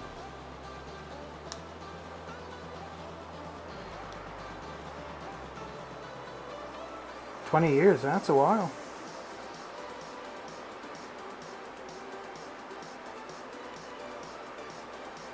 Yeah, that decrease in oil prices a few months ago, that was crazy. It makes sense, right? Like if there's a lot less demand for gasoline or oil products in general, the price is going to go down, but that was so drastic so quick.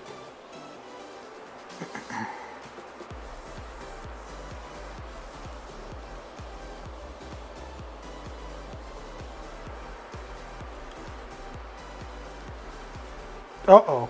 I was looking at my screen to play, and obviously there's a delay between what happens on my phone and my computer screen. Oh dear.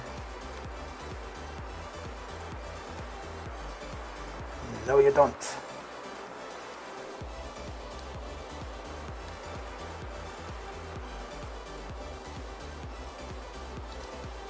Yeah, I don't know where in the States you are. I'm in Alberta. I don't work in the, well, I'm retired, but I didn't work in the oil patch, but I think Alberta is going to have a really difficult time. Because the thing with here though, with Alberta, they've gone through hard times before due to depressed oil prices, and they never really diversified their economy. And people are still, oh, we've got to focus on oil. We've got to. It's like, no, you need. And unfortunately, during the bad times is not where you want to change things up. They should have been doing it in like the mid 2000s when oil was, I think it was like, got up to like $117 a barrel or something crazy. That's when they should have been diversifying. Actually, I was here living with a friend around that time. And I remember being like going on transit or whatever, and just waiting for the bus and talking to people and whatnot. And there's this one lady, I think she was mid-20s from Nova Scotia, and she'd come here to be a waitress. And I was like, oh, okay, so what do you pay for rent?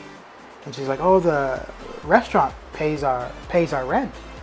And I'm like, damn, and I think she said she was getting paid like 22, 25 an hour as a waitress.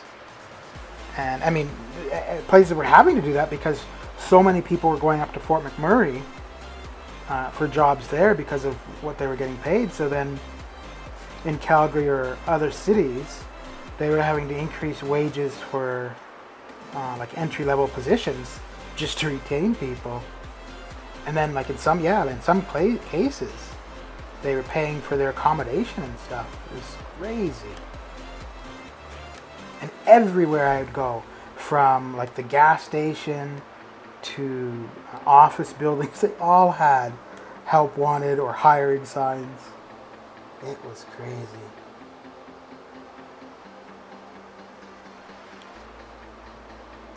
Yeah, and you know, but the thing is, Grim, even going through this now, let's say in a year or 6 months from now that oil is, you know, $100 a barrel or whatever, right? The way people will look at it is, oh, good, oil is back. You know, let's make the money we can, as opposed to oil's back. Yeah, let's get what we can out of it, but let's look at how we can prepare for the next downturn. That's not how we do things. Yeah, your noodles are calling so loudly, I'm thinking of noodles myself. Wait, we're talking about the pasta noodles, right?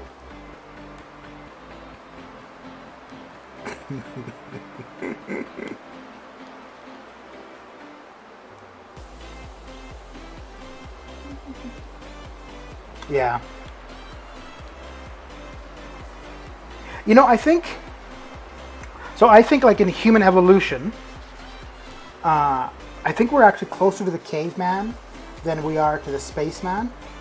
And I think the caveman part of our brain is, okay, there's a supply of food, let's utilize it, right? Although even there though, at points in our development, we learn to store food. But for a longer period of time, we would utilize what we could as quickly as we could. And I think that's kind of built into us.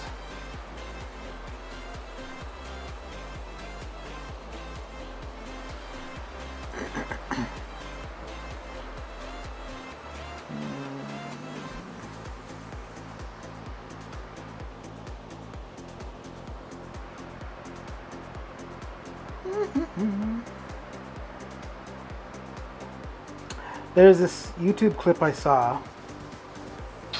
Don't remember the title of it. I think it was like the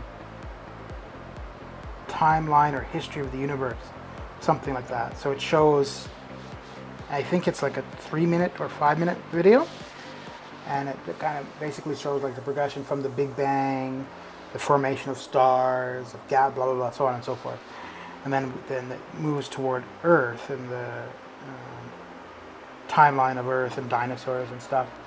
And basically, in this 3-5-minute clip, the portion of human existence of us is a blink of an eye, and honestly, a blink of an eye. If you blink, you miss the portion where it shows human beings, and I'm like, damn, it's crazy.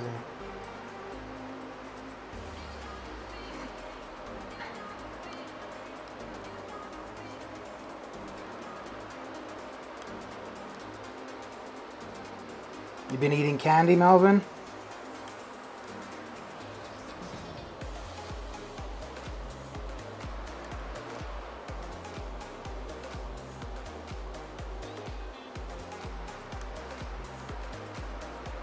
Well, is she fake if you get money from her?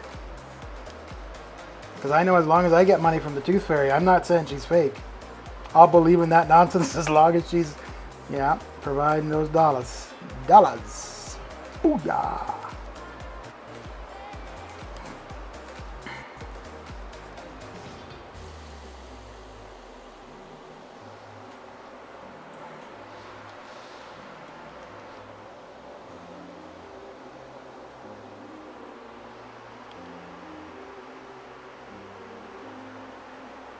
Wait, you're 17, right? So that might still be a baby tooth. You big baby.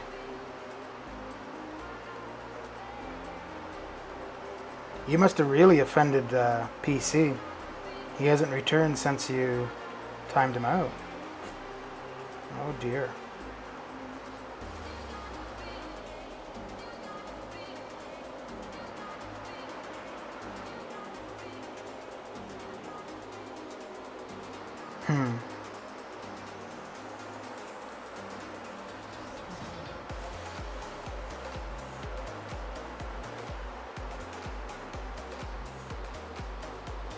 Okay, I think I'm going to, what time? Oh, 13 minutes. Okay, yeah, so I got 13 minutes more to go about. I'm gonna probably use up some energy, and then double item use is going on, the 24-hour and the 3-day one.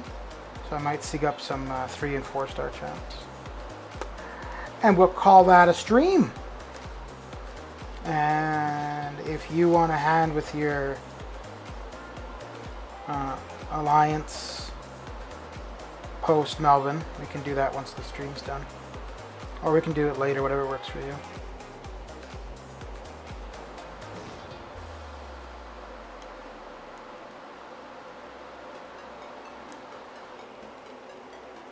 Have a good one, CJ.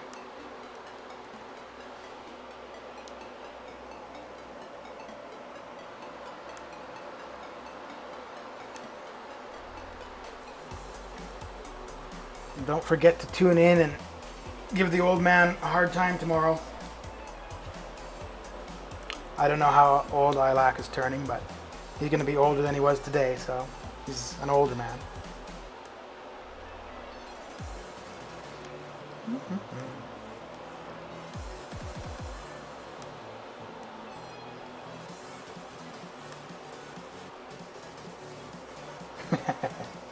No, how old he is, not how old he looks.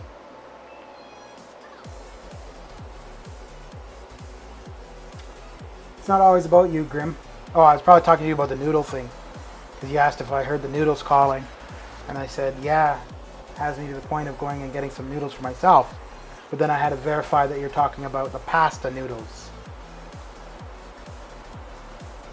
Because I don't want to mix up in regards to that. Arena cutoff predictions? All of the points. That's my predictions. Yes, I have the wisdom of someone that old, Malvina. You were right.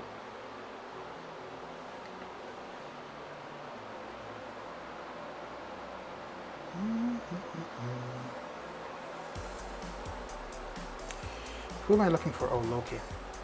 Loki is Loki Heidi. Oh, wow. How are you, Michael Blunk?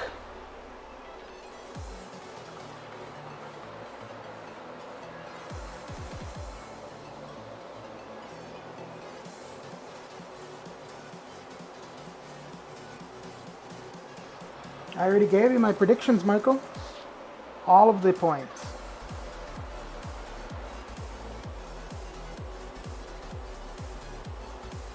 What's black bean sauce? Is it just like crushed up black beans? I guess that would kind of make sense, wouldn't it? Okay, I take my comment back about the wisdom, Melvin.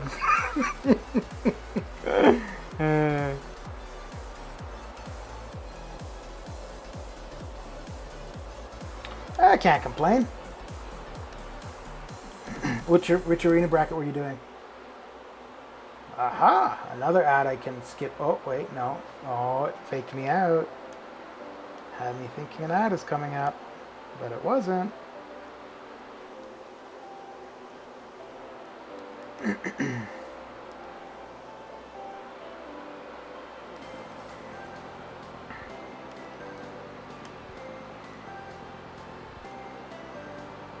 Huh. It's funny. So now I'm used to Yondu, but at one point I could not play him without fight against him without sound. I needed sound as an indicator of when he was throwing his specials.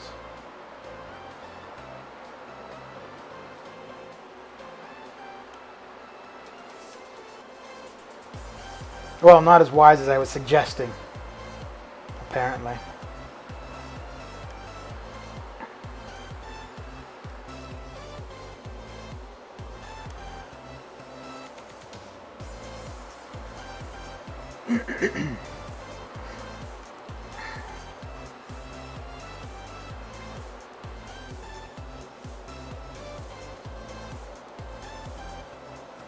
Yeah, Grim, I found that out in the, well, you were there, when I was fighting Collector at the end of Abyss the other day. I mean, I don't think I would have done, yeah, I would have probably done 5 revives less. Because on average, I was around 12 to 15. Whereas when I was just doing it on stream, I was at 21, so. I have a Discord, Melvin. We've talked on there.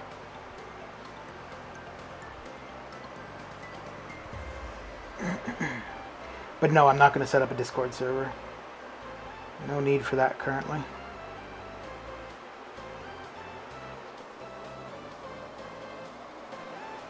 Yeah, it was good to watch. It wasn't good on my units, though. Actually, that part of it... Well, no, because I think that ended up being about 1,000 units just for Collector. But the Massacre fight... Oh, man, that was terrible. I was so nervous. I went in there at just under 750. And the very first attempt I think I gained 150. And I was like, no, no, no, no, no, no, no. I didn't realize that fight was going to be so easy to keep a combo. And because I had Proxima, I couldn't lose my combo. So I tried to die, but I would die and gain combo. It was terrible. That Massacre fight cost me 200 units less than my entire Path 1 run.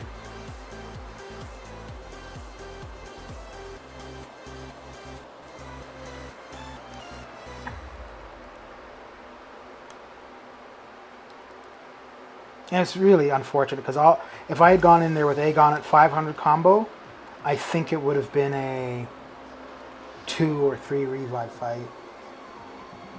But I went in with way too high of a combo.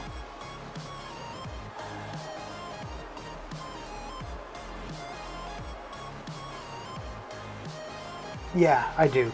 And so for Path 4, you have to fight him. And Path 4, you also have to fight Killmonger. So I'm going to have Corvus Glaive.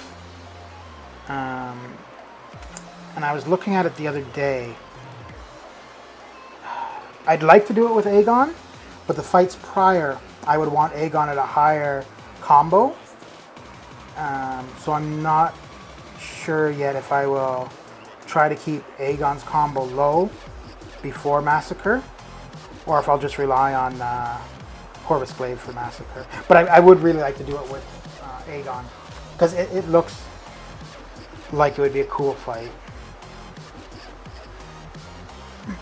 Like I couldn't, yeah, I was, and I don't know why I was nervous actually, because at that point it had not cost a ton of units.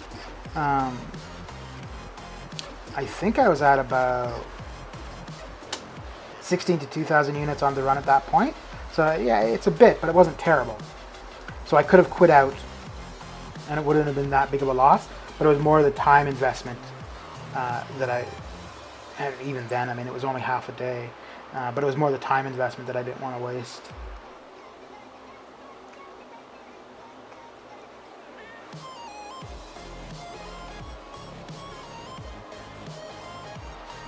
The fight I really enjoyed, I think it might be the most fun I've had in the game actually, is the Karnak fight. I really like that. Ooh, speaking of which, hey, yeah, I can link my own videos in here, right? That should not be a problem. If I got a copyright strike on my own video, I don't know. I don't know. Okay, this is the clip. Oh wait, how could I do that? Okay, I'll just put the link in. If you guys want to take a look at it, you can. And if you don't, well, you suck.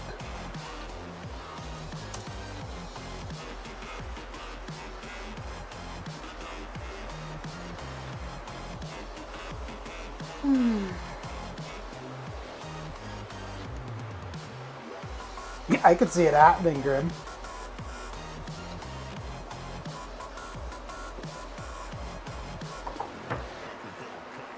Yeah, I don't know. It's just one of those things, like, it's not logical, but for whatever reason, I wanted to have like just one path to go. Like I don't intend to do it soon. Well, I get relatively soon. I want to get back up over 20,000 units and probably want to open one or two more 6-stars beforehand just to see if I get somebody, because that will dictate who I go for as the Abyss Nexus. But yeah, I just wanted to have 4 paths done at that point and then kind of relax and just farm and stuff, because I want to try to make my final path, which will be in logical order path 4. I want to make that quite cheap, so I'm going to try to have as many revives and pots and whatnot stored up for it. Alright, so I'm going to burn up a little bit of energy. What do we got? About 2 minutes before I want to be done. Do a little bit more than that then. Burn up some energy and probably look at... oh wait, maybe I've got all the energy burned. Yeah. Burn up some energy and probably seek up a couple champions. So right now I would go for the tech class, and what I would want to see from it would be Warlock. Here, I'll show you why in a second. But Warlock, Ghillie, or Ghost would be the... If I saw any one of them, those are the ones I would pick. I don't think I'm going to see all 3. If I saw all 3 in the opening, I would pick Warlock. And then I was looking at it the other day, and I think Mutant might be a good consideration as well. The only thing is, the ones that I would want from the Mutant class, I already have as R5s. So that would be the only reason I would go for that. Whereas now I have Ghost as an R5, 5-star. So she would be my, of those 3 techs, she would be my last option. Yeah, and so I really want a Torch, 5 or 6-star Torch, but only for the Abyss. So once I'm done Abyss, if I see Torch in something, like where it's something to pick, science-wise, I would probably go for him. But if it was between Torch and other classes, I don't think I would. He's a great champion and stuff. Once I'm done Abyss, everything for current content I'm done. And other than Variant 5, and I couldn't use Torch in Variant 5 anyways. So anything else that I know currently I would be doing, I don't need him. We won't talk anymore, Melvin. We're done. We are done. I have nothing more to say to you, Melvin. That's it. That is it.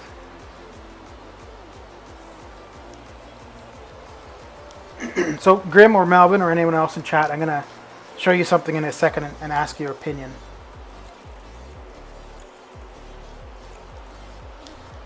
I wonder how different the game would be if you could trade champions. That'd be interesting, actually. Yeah, and I think Warlock has pretty good prestige, although then you need him duped, obviously, and I don't think the Awakened ability is a requirement, and he's definitely not somebody, in which case he's definitely not somebody I would use a 6-star generic gem on. So I know it was a beautiful friendship, but unfortunately it has to come to an end.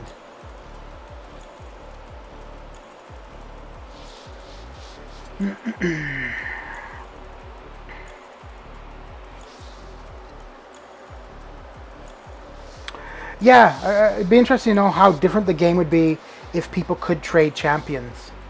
Because I think well, the need to spend on crystals would decrease. I mean, they probably, if we could trade champions, they'd probably have some kind of pay aspect to it, because then, they don't want to lose the revenue, so fine. But yeah, you'd probably be a hell of a lot less likely to open or to buy and open crystals that doesn't have a guaranteed outcome. Whereas if you can trade, like for example, right? I have an R3 Aegon. I have no idea how it works, and I don't think it's something they would ever do. But like for example, I have an R3 Aegon. For what I'm trying to do in the game, where I am in the game, once I'm done in Abyss, until Act 7 comes out, I don't see me using him much. He's great in incursions, but it's not. I could substitute somebody else in. So yeah, I would be fine to trade him with somebody else. Aw, okay, our friendship is restored, Melvin. It is restored. Okay, so Grim or Melvin or anyone else. So this is my 6-star mutants. It's crap, obviously. This is my 6-star techs. Not as bad. Not very good. And this is my 5-star mutants. So I've got Namor, got Omega, got Domino, all maxed. Yeah, so as a 6-star, I don't know. I mean, yeah, they'd be great as 6 stars, but again, I've got them as max 5 stars. It would take a while until the 6-star actually surpasses them. Then for the 5-star techs, I've got Ghost and Gilly and Warlock. I don't have as 5 stars, so that's where the appeal as 6 stars would be. Yeah, I haven't played a Sunspot at all.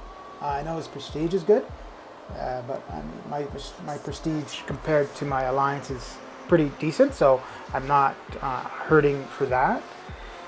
Okay, so that's what I've got for the tech and mutants. I'm not too concerned about the other classes. So here's my conundrum. When I go into my resources for the catalyst, I have a mutant T5CC already. So if I pull a mutant 6-star, they could go up to R3 right away. I have the ISO to take it from initial pull to max it out. And then I still have the 1 to 2 gems for 6 stars. So it's going to go to 2 for free resources, basically. And then the only resource that I really need is a T5CC to take it to rank 3.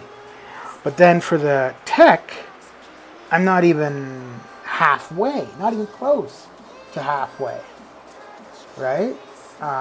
So in which case, if I get a tech, they're going to be hanging out at R2 for a long time.